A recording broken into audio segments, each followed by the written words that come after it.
Good morning, everyone. Get set up here.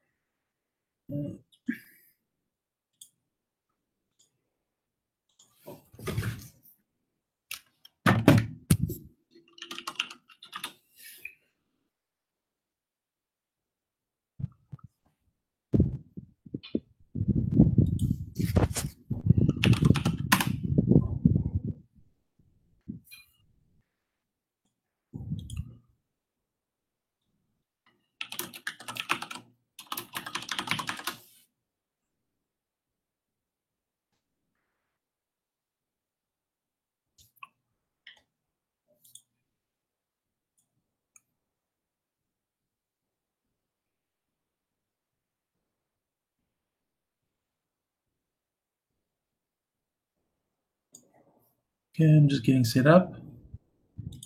Sorry for the delay.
All right.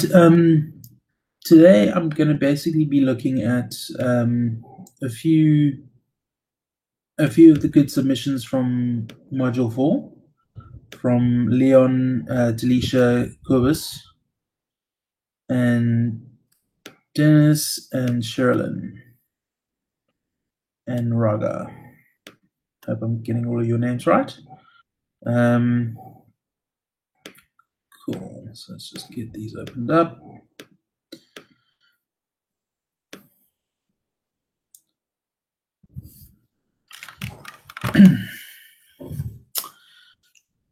All right. Sorry about all the reschedulings and stuff. That really suboptimal on my part. I apologize. I was fighting a nasty virus that sort of affected my voice as well. So I don't think I would have been very effective. Okay, let's do a screen share here.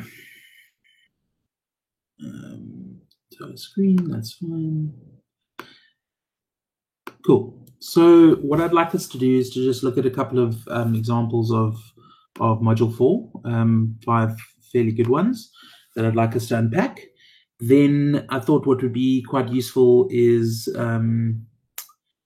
for us to then also look at wireframing, which is what we're into this module at the moment.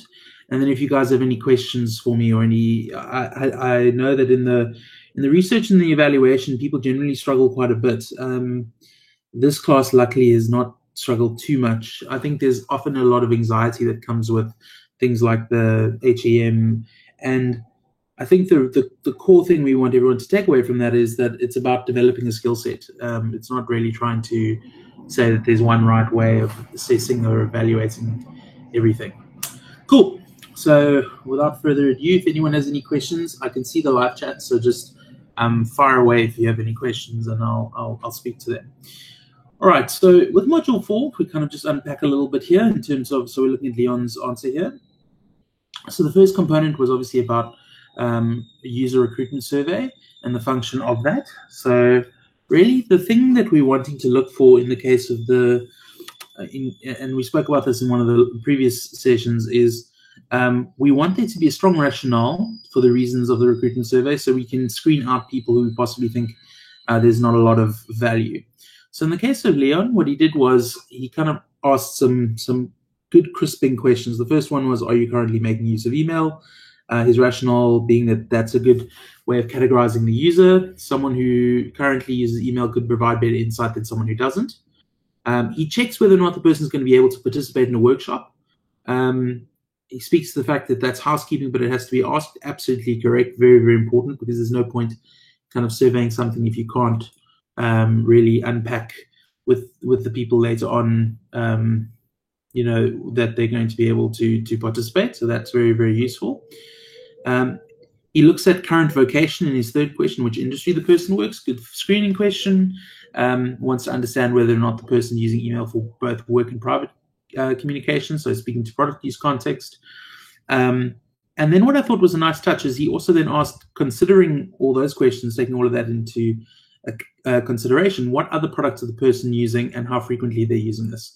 This is a great question for also understanding what preferences and insights the person might have. So this is this question number 5 of his. And I think it's a very, very effective question and very, very useful, I think, in terms of recognizing that a question doesn't just have to be a yes, no, or something that provides text. It can also be something where someone adds a little bit more detail. So I think Leon did a good job with that. He then continues the theme of filling in the worksheet in terms of saying how you access your email, what sort of connection type, again, with good rationales around establishing the breadth of testing, differentiation of experience between various email clients and the like. So very, very good there. Okay, I'm going to skip past. I mean, more of the same. He does good segmentation of ages, but we've got to get through a couple more. So, I thought let's carry on with that. So into his user profiles, presume someone who's related to him, sharing the same surname. Looking at a name, an age, an occupation, relevant background information, then usage requirements. So this is also useful in terms of once one's established an archetype or a persona, how can we attribute a particular user to that persona? And by having clear usage requirements of that person, then it's useful to identify that.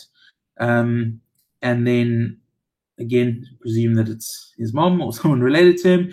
Looking at a slightly older user, looking at ease of access, readability, good functions in terms of being able to deal with responsibilities at the golf club in their job. So that's very, very useful in terms of saying, okay, cool, we've got 2 fairly contrasted people.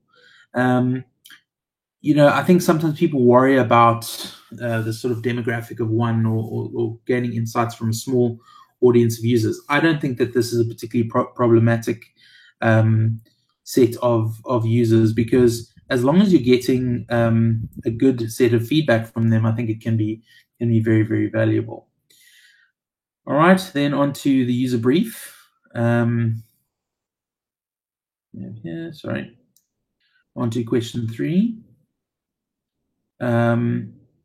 He starts to unpack the usability scale in terms of looking at complexity, in terms of then looking at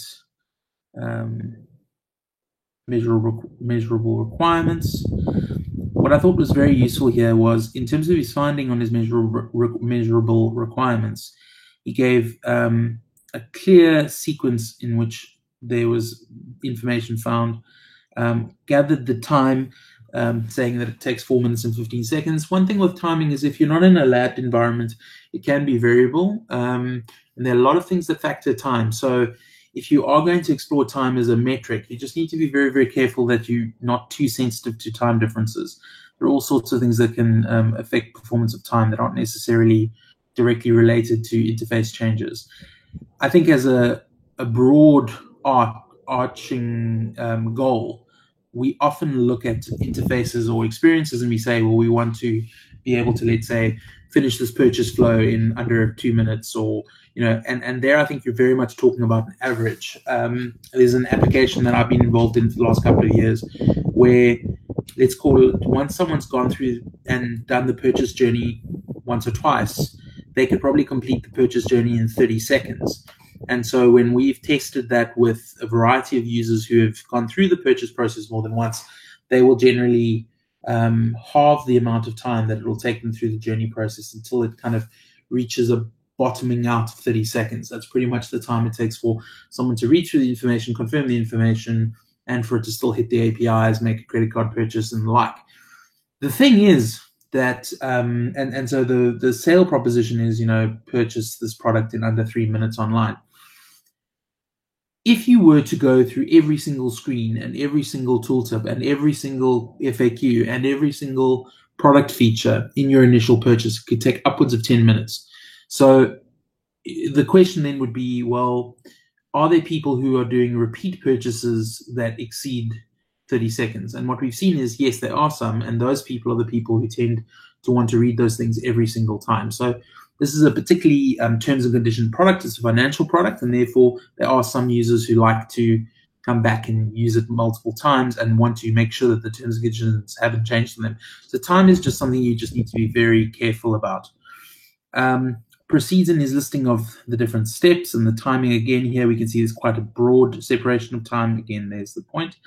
I'm not going to dwell too much more on Leon's stuff, just to point out that the rationales were strong, and he explained them in a fairly detailed manner, which is what I was expecting. Okay, so just let's move on a little bit to Cobus. Sorry if this is just okay. So he starts with good screener questions: age, gender, familiar with email, current occupation, what email are you using, are you familiar with desktop environments? These are all good questions. I would say the question 7, where he asks, how many emails do you send in a day? I think that's an interesting question, because most people they misreport that question. So that's his question 7. And his rationale is it'll give us an idea of how active the user is using the email service. People are very bad at estimating how many emails they send. In fact, people are very bad at estimating a specific number. So often what it's better, if you're wanting to try and tier someone into a certain group, you might want to say to the person, do you send less than 50, less than 100, less than 500, less than 1,000 emails a day? And most people would then say, well, I probably send less than 100 or less than 250, and that can actually just help guide the person in terms of their usage. Then this pattern continues, where he's asking like how many contain attachments. I mean, this is valuable, but in terms of getting personal feedback, very, very difficult.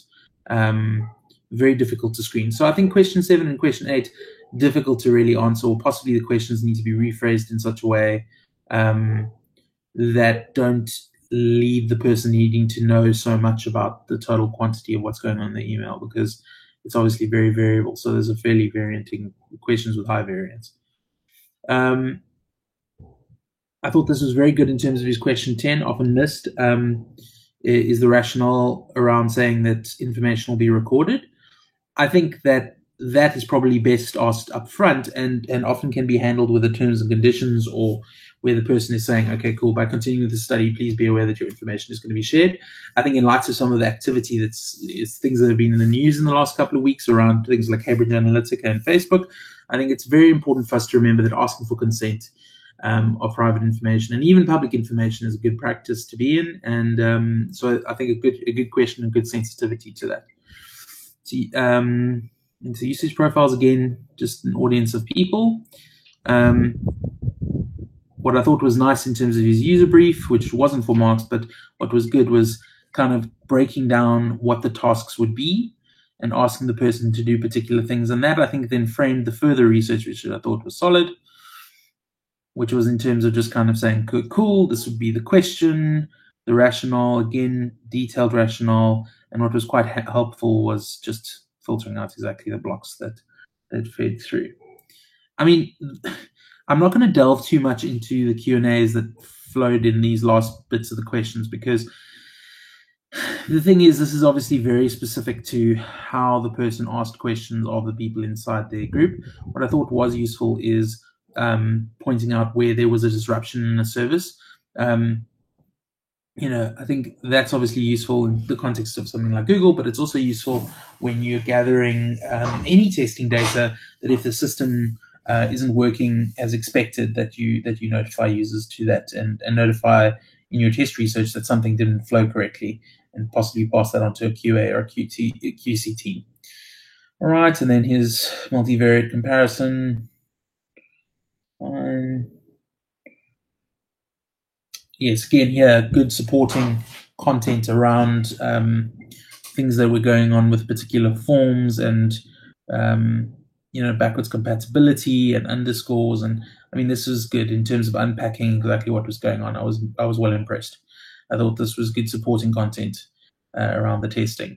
In the case of using something like Silverback or a screen recorder, that's obviously a little bit easier to get done. Okay, on to more assignments. Let's look at leashes. Okay. Again, more theming around here. How many emails do you send a day? Again, we've spoken about that as a bit of a bad metric.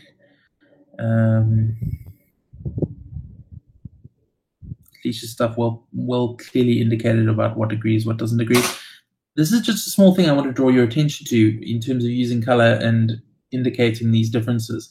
If you've got a team that is going through a lot of different things, that can be very, very helpful in terms of clearly indicating where something is the band, whether or not strongly agree, neither disagree, or agree, disagree, or strongly disagree. When one's looking at a lot of quantitative data, that kind of clear visual cue can be helpful in terms of the document. I think that was the main thing I wanted to draw out of this assignment. Yeah, okay. Moving on.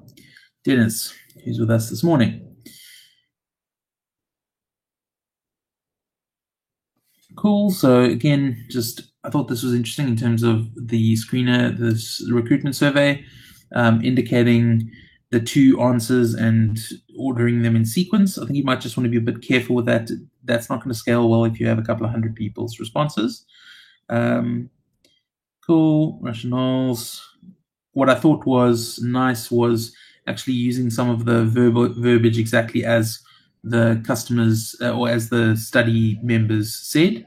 Here with Kerry saying, because I use it for everything and it's linked to lots of things, etc., etc. I thought the ranking of purposes of email was very useful in his question 6, where he said, sorry, this is the train going by, living on the wrong side of the tracks. Please list by rank 3 different purposes for your email: secure communication, social media, family and friends, signing up for websites that offers through email. I thought that was very, very useful, and I thought it was an interesting insight that all of them ranked social media, family and friends as their third requirement, which I thought was very interesting.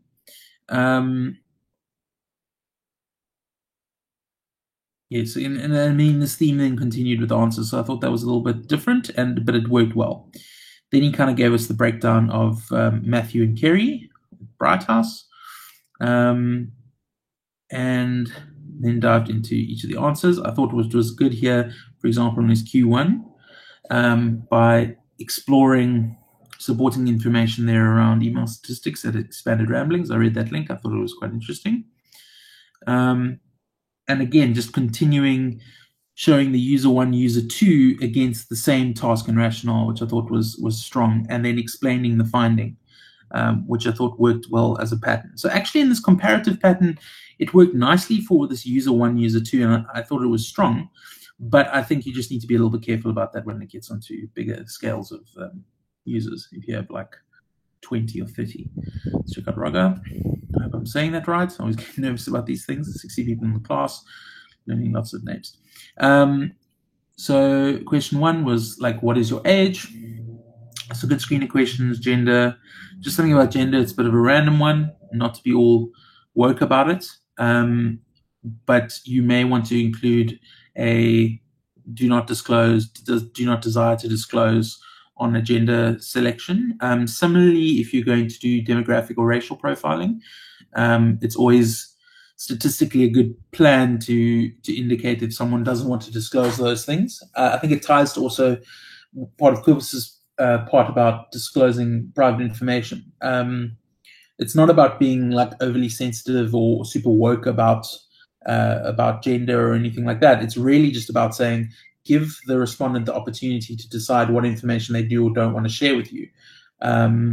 Similarly, if you are designing a product where marital status is important, so something like a loan application, or there was an interesting product that I worked on a few years ago which was for post-divorce settlement communications. Which I think, like, geez, that's kind of like depressing.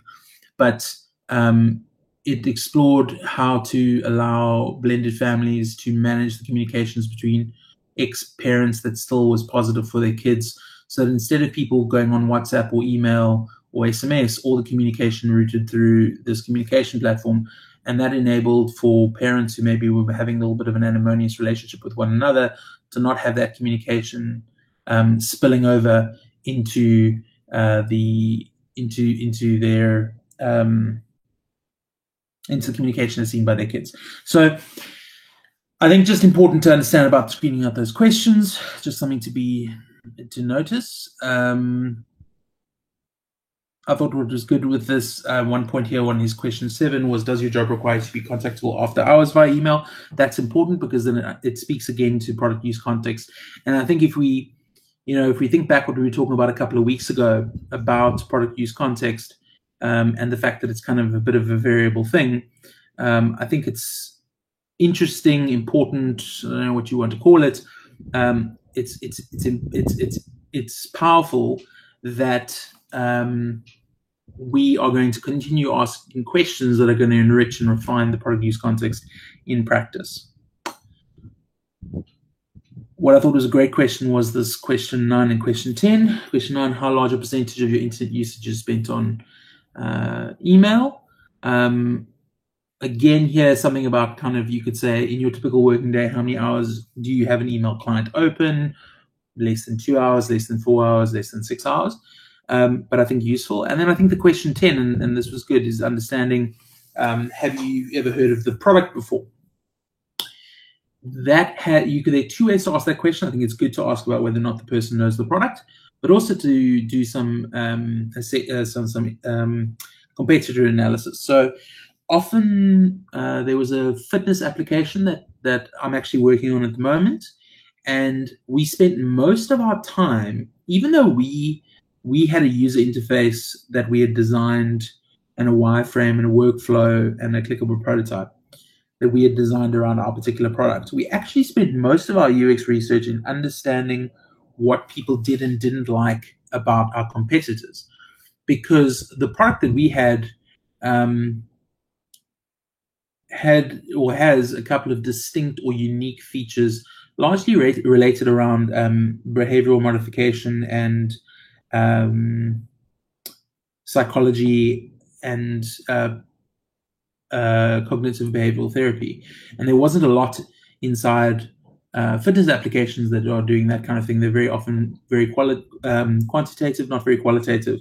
So we looked at 2 forms of competitors, looked at applications like Calm, Meditate in the CBT space, and then in the fitness space, we looked at Fitbit trackers and the like. So you may end up asking a lot of questions around the comparative. Okay, then on to user profiles. Again, good structuring there, looking at each of the different components there. Cool, and the tests and tasks. I mean, this is great, just pointing out that it doesn't have to be something massively over thought out. You can literally just say, cool, these are the base things that you need to do. One of my product owners at my firm, we were looking at doing some user studies, and it was her first one. She got very, very anxious. Her background is actually in industrial psychology, and she was very concerned around, like, what do we ask people and how do we ask it and how do we, and what happens if they get stuck? And I think the big difference there around studying the human factors of user interaction is you want to understand if they get stuck, and you want to then essentially look at why it is they get stuck, and also how do they solve that problem.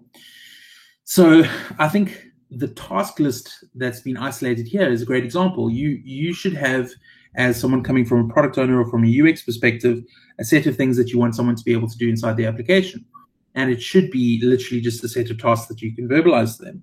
And if they get stuck or they can't find the thing, then the immediate question should be, is the interface presenting a way to them for them to self-discover and self-teach and learn their way out of the problem, or is it actually completely and utterly opaque, and then you need to reconsider how the application works, balancing that with the fact that there's some people who are always just going to struggle with an interface. So I think just keeping a crisp set of tasks like has been isolated here is a good idea.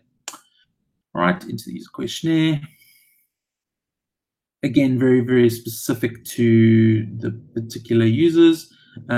Nice little usage here where having the number up on the finding of a particular person. Thought that worked well. It's just kind of the format of the assignment that it's structured this way, but very often this kind of information you'd actually end up presenting in Excel and doing a little bit of standard deviation analysis, some base stats analysis, but that's a trauma for another lifetime.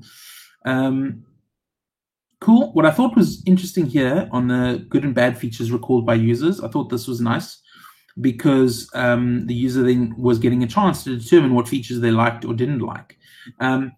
One thing about terms like good and bad is that it does inject an element of subjectivity. Some people, the things that we decide or the things that we choose motivate something being good or bad are not necessarily the same. So if I'm someone who is very time focused, something taking a little bit longer but having a qualitatively superior outcome may still be a bad feature to me because I feel that it's taking longer for me to get the thing done, and so I uprank the value of time over something else.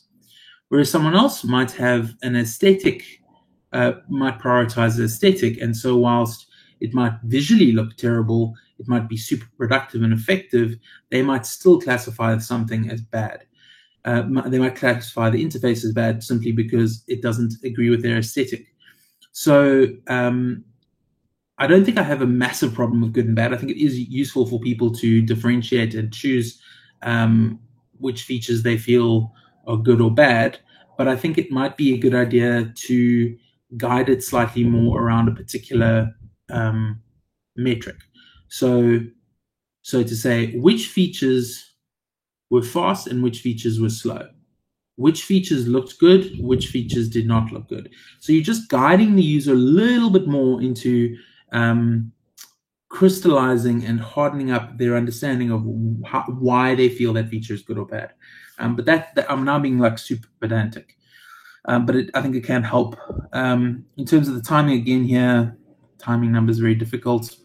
Number of times the interface misleads the user, good question.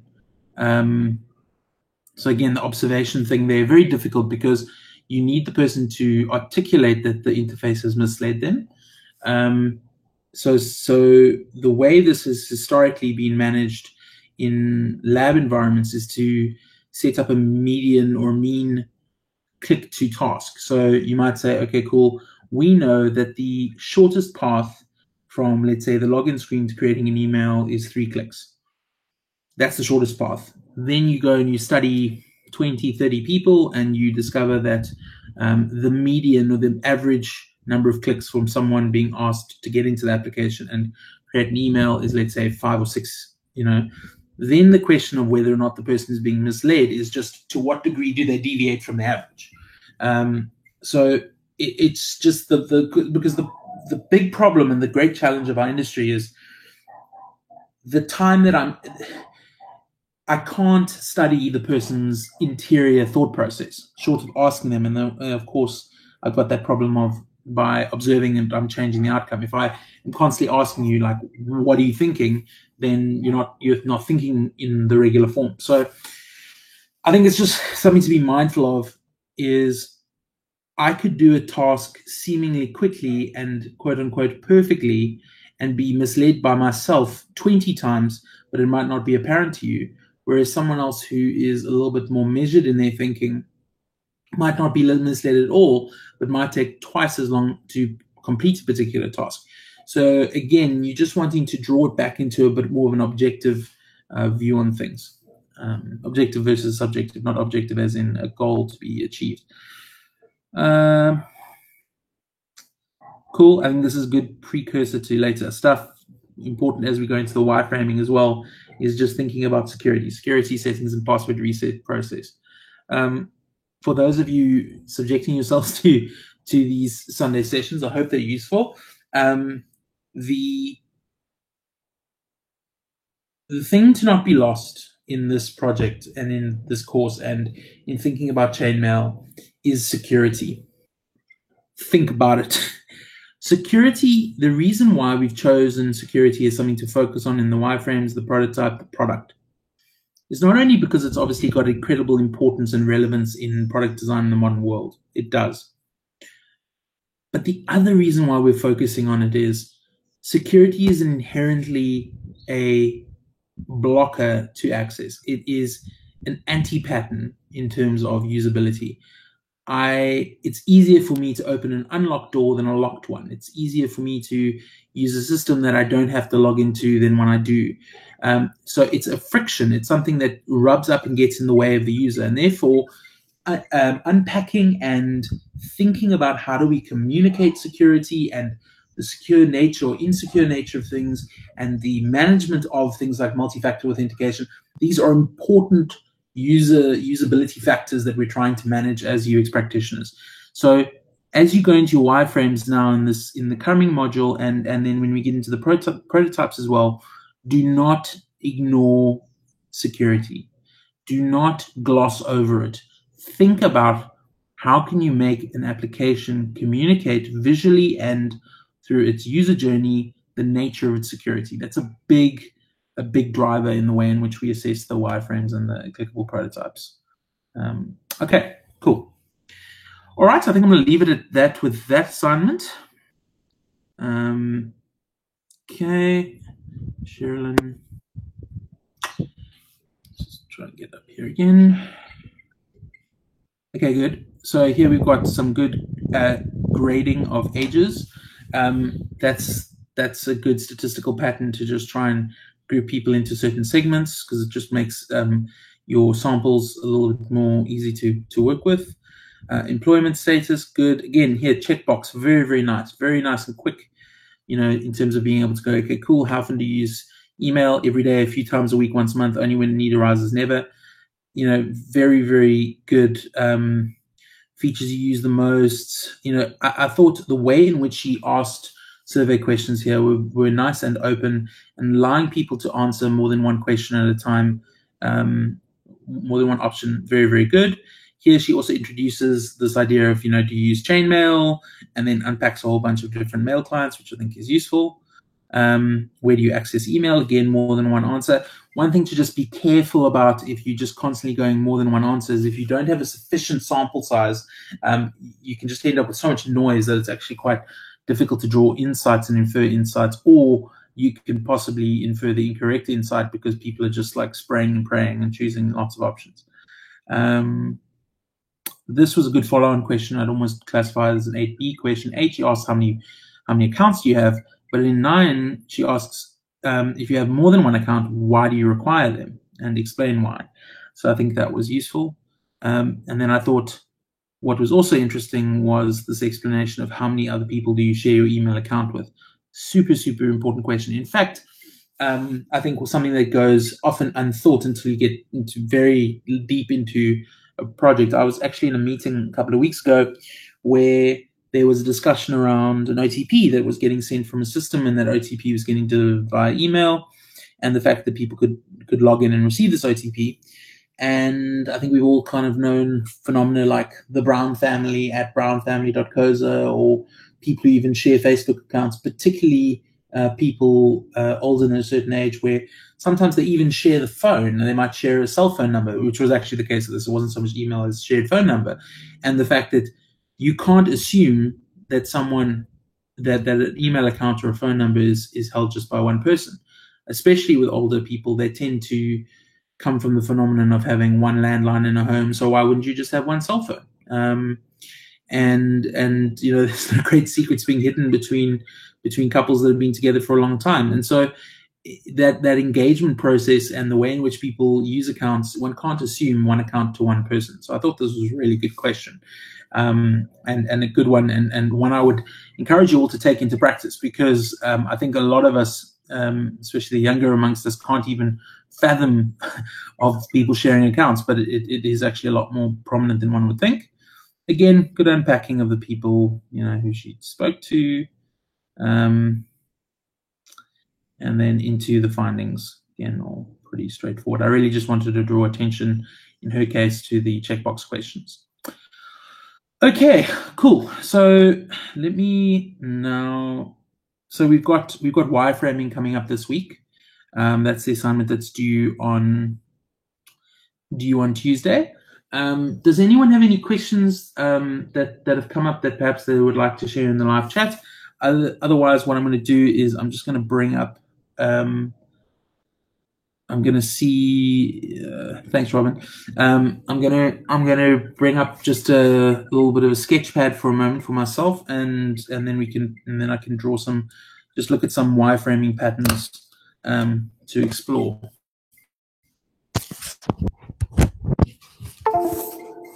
There we go.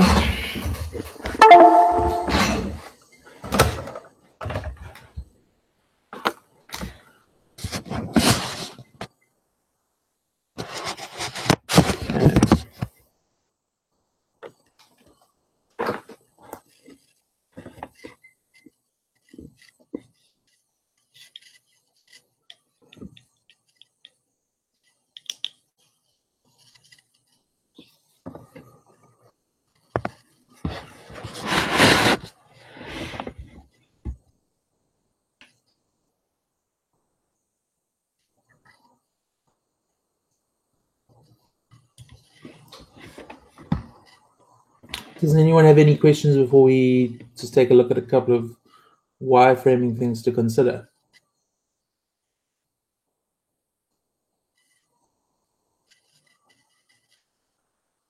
Okay, I presume this week's assignment as in the coming week's assignment. So let me I'm just going to bring it up on my PC here so I can just take a look. I can make sure that okay, so wireframing.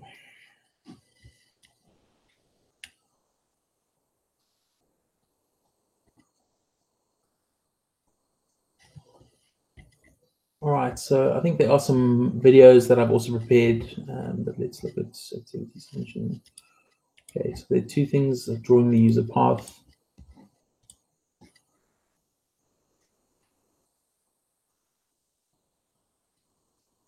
The submission guidelines.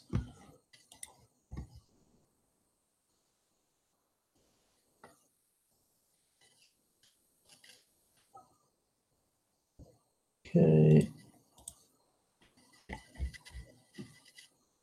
Let's see, there's very little discussion about the user path.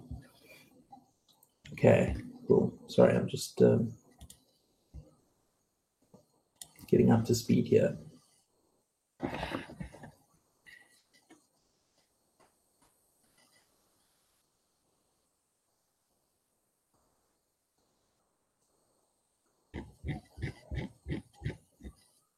Okay, so there's one question. So the assignment requires you to use Balsamiq, okay? Or you can use AskShare or another approved wireframing program such as Pencil to create the wireframes for a new and improved chainmail interface. In these wireframes, you need to draw on everything that you've learned so far. Not only should your wireframes rely on the aesthetic principle covered in Module 6, they should also take into account the results from your user research and HEM. The wireframes need to show 3 interaction elements from the chainmail interface, which were part of your technical functional primer in last week's module. That means your wireframes need to include the following elements. You need to look at the inbox, the new mail window, and at least one other page from the site. You're encouraged to make your wireframes as detailed as possible, since the more work you do here, the more comprehensive your feedback will be. If you want to create more complete, more detailed one, for instance, the assignment explicitly calls for, you're free to do so.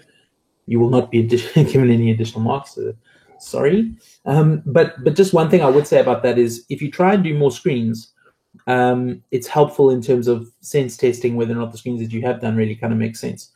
Once you complete your wireframe, save them, provide the URL where your head user can view your work. Fantastic. So just on that, if you are using Balsamiq Online, if you try to save a BMPR file, just save it or export it as a PDF and then share it on Dropbox or OneDrive or just any or Google Drive and just make it a public link so that I can download it. Okay, cool. So we've really kind of got 3 things to look at. So I don't want to kind of do the assignment for you. I just want to kind of run you through some of my own thought process in terms of how I would approach this. So first thing is I know I've got to create an inbox. To I know that I've got to create the new mail window.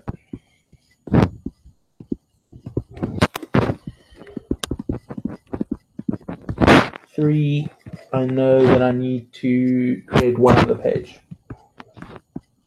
Okay, so considering the fact that I've spoken a lot about security, it would make sense to me that this one other page I'm going to create is, let's say, the login page. All right, so those are my kind of 3 pages I know I need to create. 1 is the inbox, 2 is the new mail, and 3 is my login page. Okay, cool. Now, before I get started in terms of going, all right, cool, I know that I want to create these screens. One of the things I would generally do is I'd give myself a basic information architecture. I'd say, all right, cool, I know that I want to now actually create this thing and I want to link up these different pages. So I'd say, all right, I know that 3 is my login page. That's going to go into some kind of decision. We'll talk about that in a moment. Okay, and then that's going to take me to my inbox.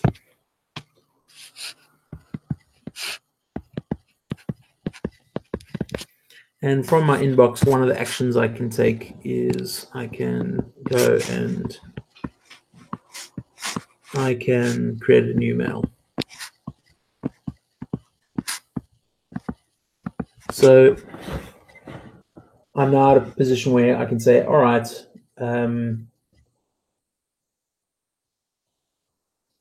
briefing the aesthetic designer. Okay, Raga, I'll get to that. I'll get to that at the end of the session. Just have a bit of a discussion about that last assignment that we've just finished. Is everyone happy with me to continue with the wireframing for now? So, so one of the questions is, can I log in? And I would say yes. So I am allowed to log in. If the answer is no,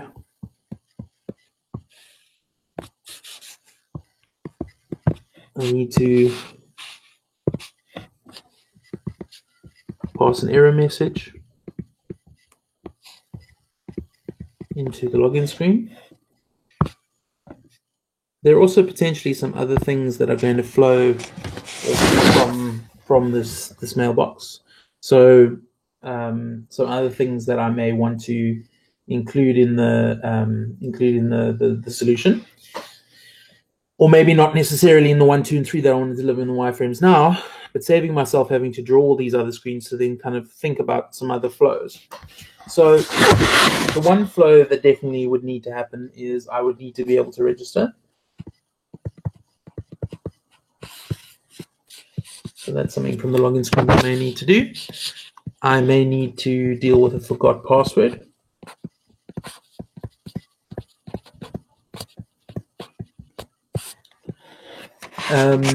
Once I'm in the inbox, I may also have a settings screen that I want to go to.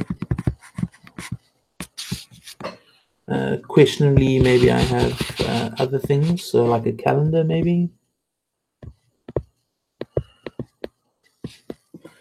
Things I'm definitely going to need to go to are things like spam folder and deleted items. Now these are not necessarily screens we need to create for the assignment. It's just pointing out the things that I may need to create in terms of creating the application. I'm still going to just try create these three items.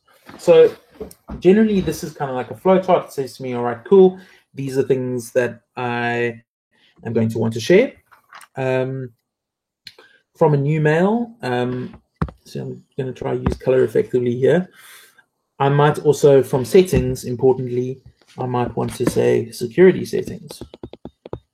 And that maybe is an alternative in terms of maybe that should be my number 3. Maybe not. Also around this can login, maybe there's a MFA or a 2FA, so that stands for multi-factor or two-factor authentication. So that's like something like OTP, or maybe a dongle. Again, for later, not necessarily for now. So I've got my inbox, I've got my spam, deleted items. Maybe there's a folder structure. Maybe one of the things I need to explore is then what I'd like to do sometimes is go, all right, cool, let me ask myself some questions here. So let me pick something nice and bold, strong purple perhaps. So questions I might want to ask myself. How do I search?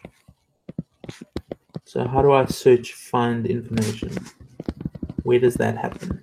I presume it happens down here somewhere. Another question I might have is how secure is my mail?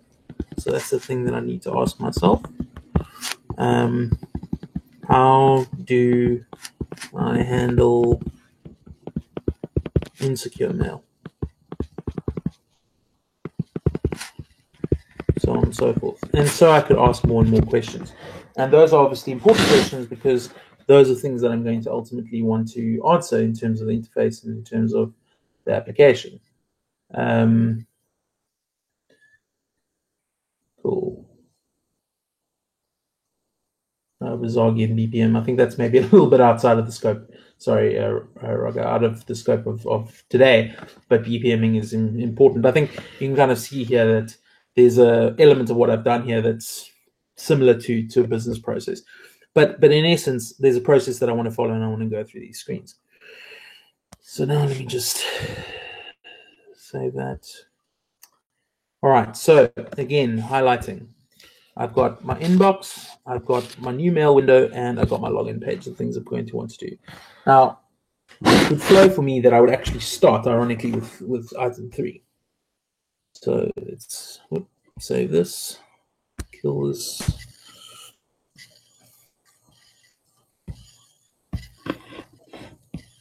So I'm going to start with the login page. I'm not going to do all the others because that would really be cheap. Sort of go directly from what I'm doing. So if I'm doing a login screen, what are a couple of core things I want to be able to do? Well, it goes without saying, there's got to be some kind of branding. So there's going to be a logo. Okay. Now, there are a bunch of variations you could do. You could say that the logo is sitting here. Over here is going to be the actual form itself. And then there's going to be maybe some description copy. That's quite popular with things like the latest version of Gmail, things like Facebook. There'll be like sort of a value proposition, and then there'll be more description at the bottom.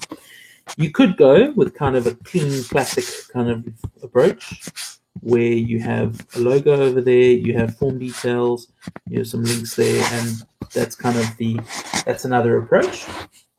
You could go with a 2-page takeover. So this is also becoming increasingly popular. So over here is where you have your form. And then over here you might have some branding and some communication here. This is really a variation, I suppose, of that. This is kind of saying that this element over here is the same as that element, is the same as this element. These are all kind of patterns that one could have with a login form. Another pattern that is kind of becoming quite popular is to have it be a stepwise process. So if we consider the core information that we want is first name,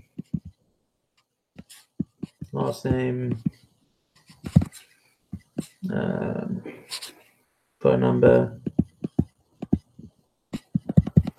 maybe nationality, whatever, bunch of information we want, preferred address. We essentially here are going to have a 1 to n set of questions, and the idea here is that you would actually show a sequence. So there'd be a logo, some stuff explaining this, and you go to the next screen, you'd ask question 1, you'd ask question 2, and so on and so forth until you got to n, and then you show a success page. I must say, and that can obviously then roll horizontally. Or it could roll vertically, doesn't really matter. Something to check out with this is, oops, daisy. Something called typeform.com. Something I've used before in my business. Works quite nicely and explores this kind of multi-step process with the wizard type process. Okay, cool. So I've kind of run through a couple of different forms, but the one that I'm going to pick in this case is I am going to follow this one just because it's nice and bland. That's not to say that's the one that you should use. I'm just saying that's the one I'm going to follow. Okay, save this. All right, so now back to my process. So I'm going to do 3. I'm going to do the login form. So I number it. So if I go back to my flow, I can kind of see, all right, what is that I'm drawing? What is the thing that I'm actually wanting to communicate? So I'm going, cool, 3, back to the login form. And as I said, I've chosen the protocol where I've got a logo up at the top. Okay, I've got marketing blurb. This might be like, oh, sign up for chainmail, we're amazing, blah, blah, blah. I mean, this is very rough. You could obviously do a little bit of a better job than this. This is the login form. So it's going to start with email address. There's going to be password.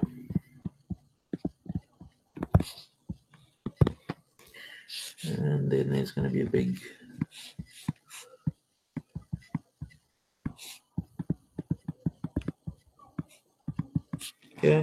login button.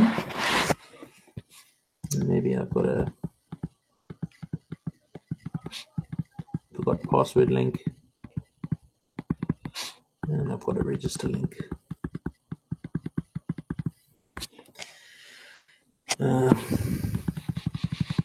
It's indicating that it's a hyperlink. And this is very rough and ready, obviously. I might then still bring this into Balsamiq, because I want to kind of clean it up.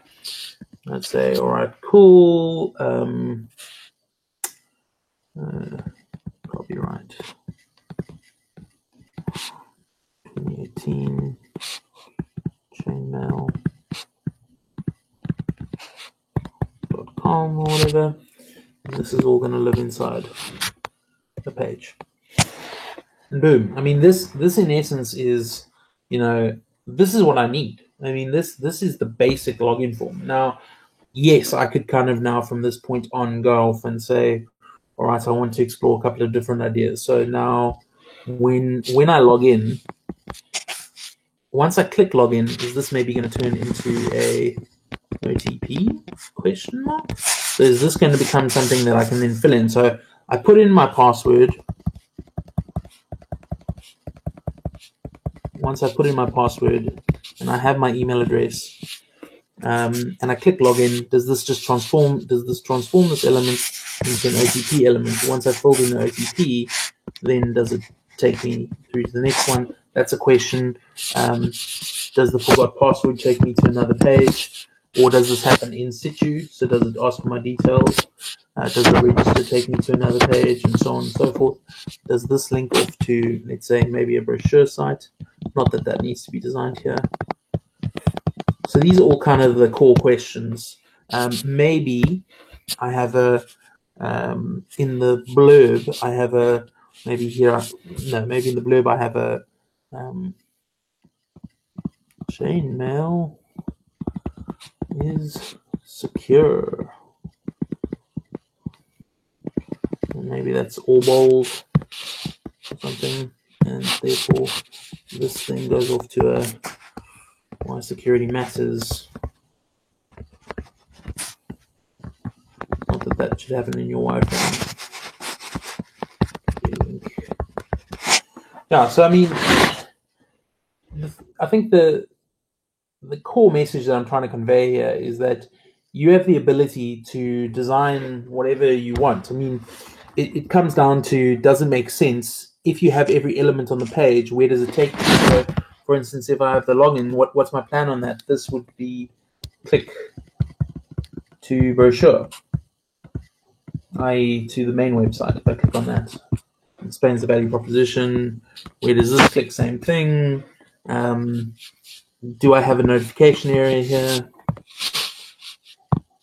You know, where do my invalid email message goes? Where does my invalid password? Is that the right text, or should it actually say your email and password don't match?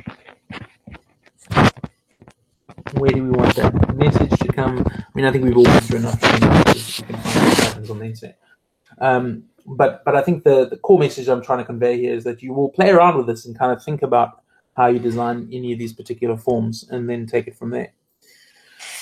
Right, let's save this.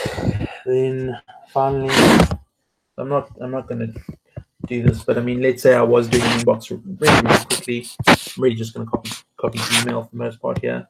I'm not suggesting that you do that, by the way. You follow sort of a typical pattern. Logo. Maybe I have a search box over here.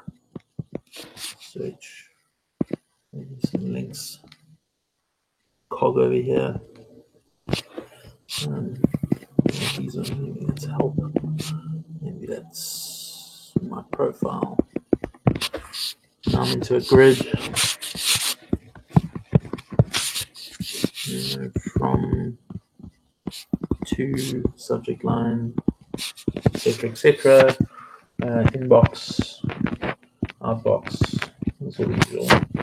Trash, spam, etc., etc., etc. Maybe there's some kind of security indicator, or not secure. However, you want to have it into these different rows, and so on and so forth. So you could design.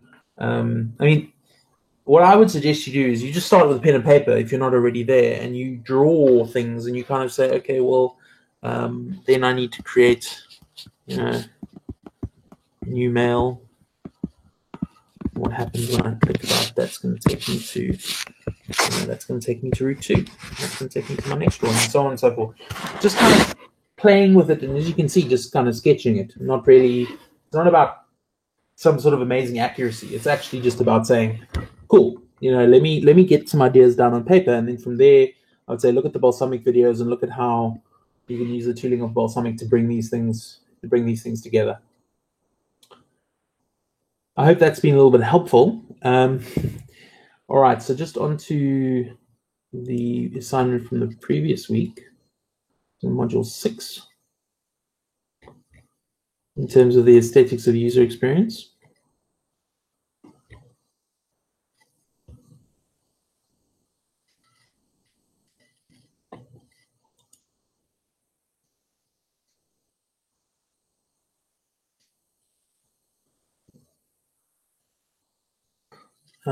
Sorry, I've gotten my assignment order wrong. I apologize. But good that I went through the wireframes anyway. I'll share this with the rest of the class. So just in terms of the aesthetics of user experience, which is coming up this week, I thought you guys were further along. Apologies. I would get started on your wireframes now, by the way. Okay, so let's just take a look here.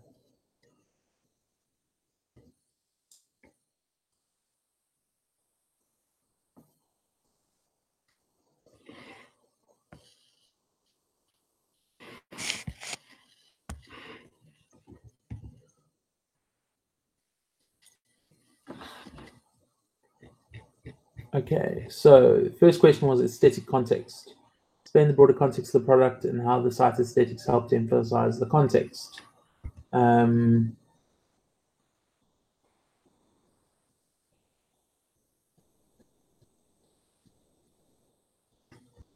Okay.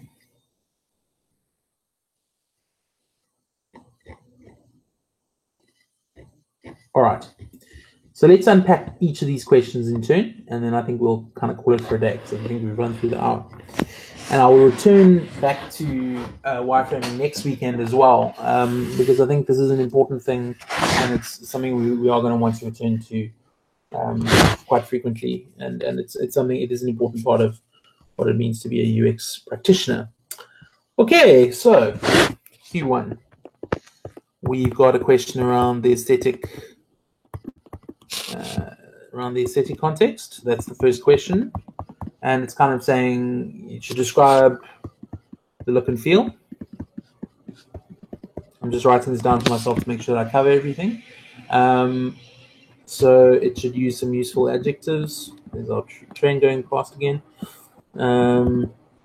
Some useful adjectives. Atmosphere.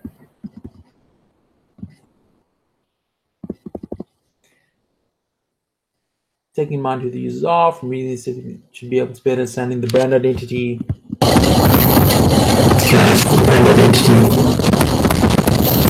Okay, cool. So I'm going to talk about an example of aesthetic content from our friends at Facebook in a moment.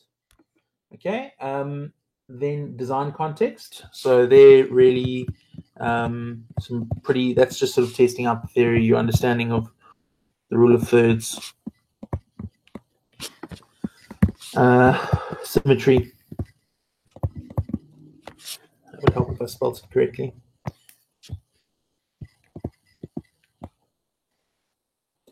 Symmetry and asymmetry.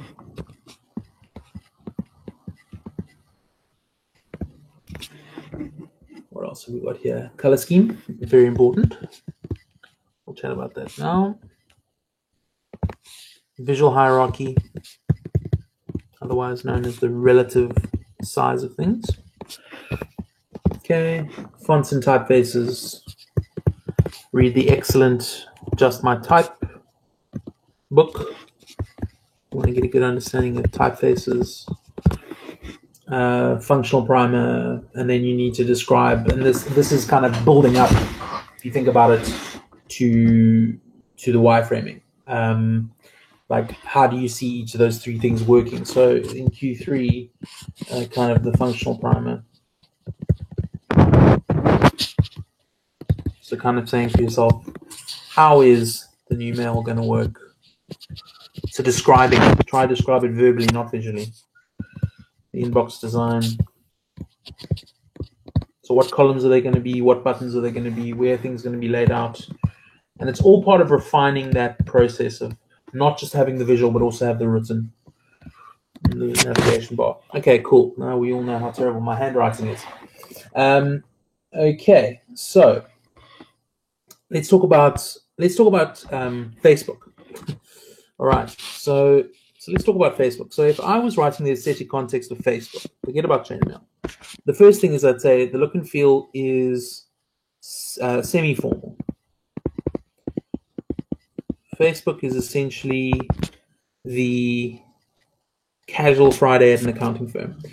It uses, and then this sort of ties into a couple of different ideas. It uses clean lines. It uses sans serif fonts.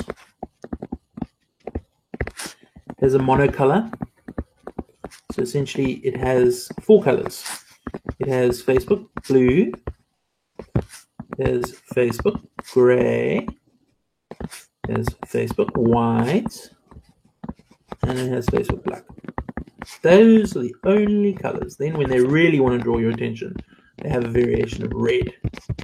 Okay, but basically there are only 5 colors, four primaries. Useful adjectives. So look and feel, it's semi-formal, that sort of defines it. Your useful adjectives of Facebook are trustworthy. Is that true? Well, that's what they're trying to describe. Trustworthy, informal, open, transparent. This is all part of the theater that has lured us into believing that it's a safe place to be. The atmosphere, again, also stream of consciousness.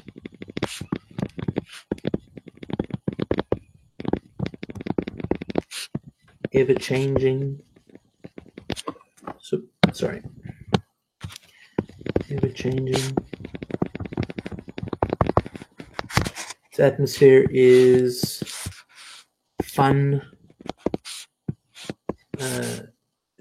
user-driven. So you need to be then thinking about these same things when it comes to chainmail. Is like, well, what are the things that you want to be communicating there?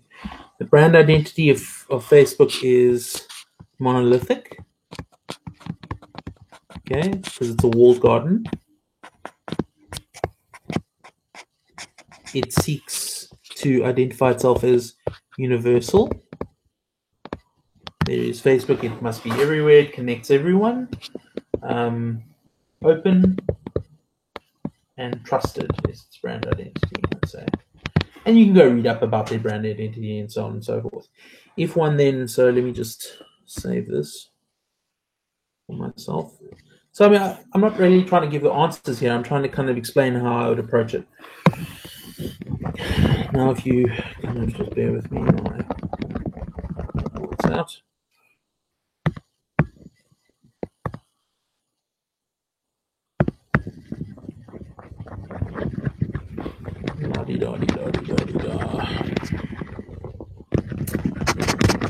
Okay. So now, if we then said, well, what's the design of Facebook? We say, well, think about Facebook. Facebook is essentially, is it using the rule of thirds? Once upon a time it did, but now it's kind of got this horrible ad zone over here. But if you forget about the ad zone, yes, there's a third here, and there's 2/3 there. So there's a bit of a Franken thirds. It uses both symmetry, as in that is the same length as that, but there is a slight offset here. This is not, so there's a slight asymmetry. The color scheme, we've already spoken about it. It's blue, it's white, it's gray, sometimes red. Its visual hierarchy is strong. It's got kind of the bar at the top. It's got menu items down the side, and then it's got the continuous newsfeed. So the font, and then the fonts and typefaces, when you unpack that, it's sort of very sans serif. And you can go and find out what the fonts are of Facebook. It's all good. Colors you might want to look at is just go check out something called Cooler. Getting this wrong. Sorry. Cooler.adobe.com. You can play around with palettes there. It's fantastic. Similarly, fonts and typefaces, you might want to play around with something like Typekit or Google Fonts. Kind of play around with and learn about fonts. Cool. And then functional primer is really just looking at each of those three pieces of functionality. So that's how I would approach it. If I was doing the assignment, I'd say, cool, I've got to address each one of these things and go and do research about each item. I hope that's been a little bit helpful in terms of thinking about how to approach guiding the designer. As someone who worked for many, many years in an advertising agency and has worked in advertising for a long time and continues to have, I've got a team of about 6 front-end people working with me. I can tell you that you need to, it's such a fine line. You want to give the designer as much freedom as possible to create whatever he or she needs to create, but bounded by the product use context, bounded by the needs of the software. You don't want to let design, just like UX, needs to be in service of the user. User experience design, aesthetic design, product design, data design, information architecture design is about how we interact with the design. Design is for a purpose, and the primary stakeholder is not the designer themselves. We don't design for ourselves. We design for others. And that is the core message. And that is what you're trying to communicate in terms of an aesthetic brief. You are trying to communicate the needs of the other. You're trying to communicate the look and feel that you need, the adjectives that describe the product that needs to come out, the atmosphere, the brand identity of the product. In terms of the visual hierarchy, you need to basically say, what are the 5, so if you're describing something, you need to say why one thing would be prioritized over another. So if you consider, you should all probably be looking at YouTube right now, the hamburger on the top left is probably, I mean, I would say that the 1, 2, 3, 4, about 7 or 8 core most important items are up in the top bar. You've got the hamburger taking you to the deeper menu. You've got the logo taking you to the homepage. You've got the search enabling you to visually do whatever you need to do. There is the streaming and broadcast. There's the bring up the settings. There's the notification bell, and then there's your logo. There's your avatar. So those are all of equivalent hierarchy visually. They're all monospaced, they're all the same size, they're all in the same position. Similarly, the visual hierarchy of the thumbs up, the thumbs down, the share, the add comment, the flag, and then the meatball taking you into further details, those are all shared in a similar item. So coming back to the question, describe the 5 most important elements that need to appear on the inbox interface and describe how each of the levels of importance can be made clear to the user. I would say things you want to look for. Well, what are the 5 things you design in your inbox? So you tell me what the 5 most important elements are, and then you need to basically say, cool, because these things are the 5 most important things, these are how we need them to be highlighted. Are they going to be highlighted because they're bigger? Are they highlighted because of their position? Are they highlighted because they're in asymmetry compared to the symmetry of the form? Are they more important because they have a particular color scheme? Do they deviate from the regular color scheme? So hierarchy, speaking about visually, why would you scale one thing up over another?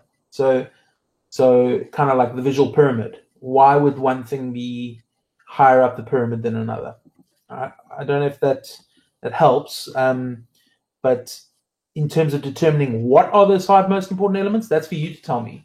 I would think if I'm in an inbox, I know that I'm wanting to do certain things inside that inbox, and therefore I want to emphasize those things. I want to emphasize the things that I can do there, whether that's finding email, creating new email, deleting mail, determining the security of the mail,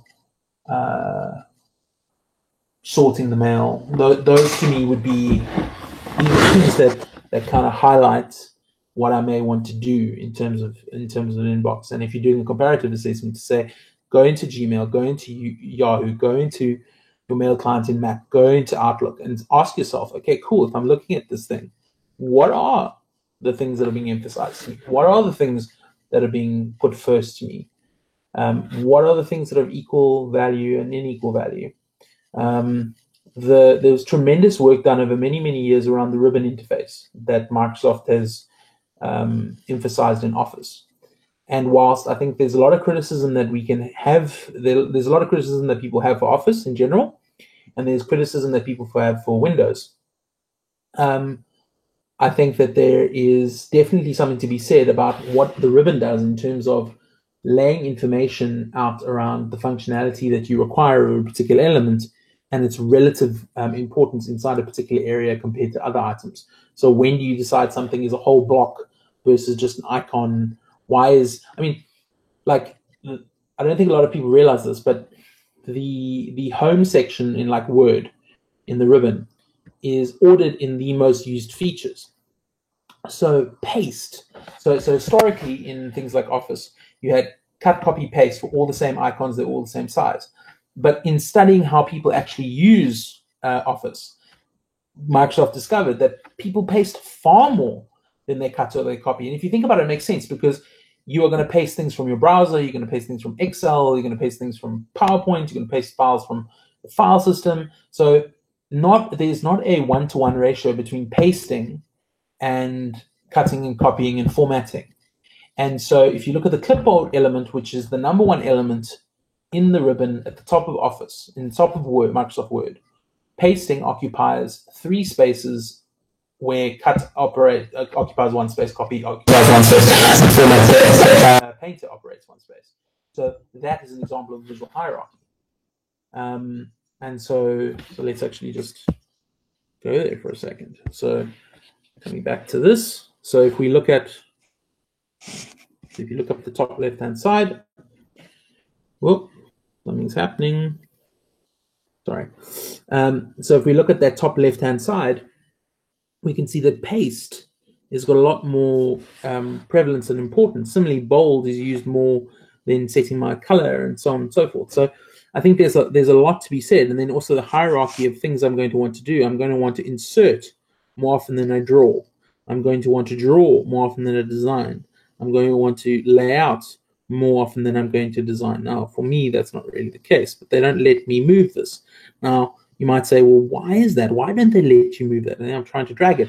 Because there's value in keeping consistency.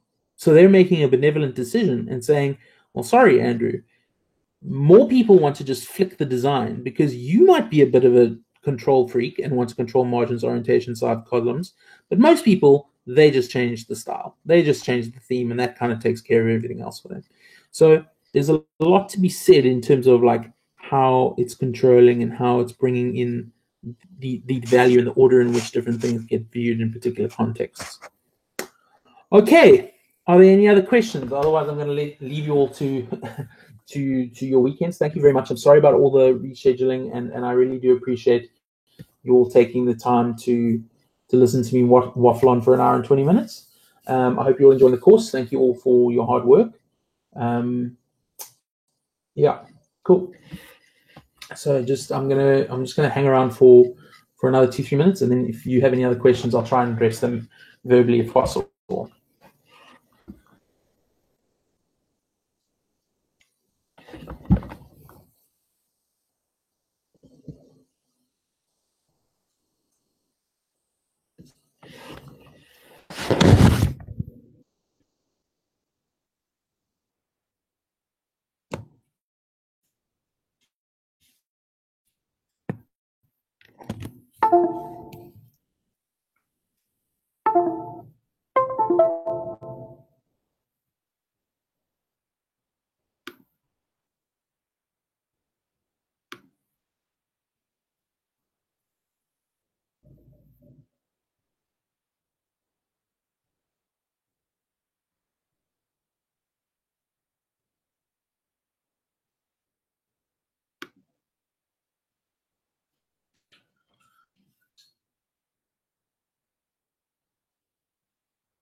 Cool. Thanks, everyone. I hope you have a great week, and all the best. And thanks for your time. I really appreciate it. I hope you've been enjoying these broadcasts when I've managed to do them. I think they're working well, and I'm glad that we're engaging with the content in this way. This is a good experiment, and I think it's working well. Thanks a lot. Cheers.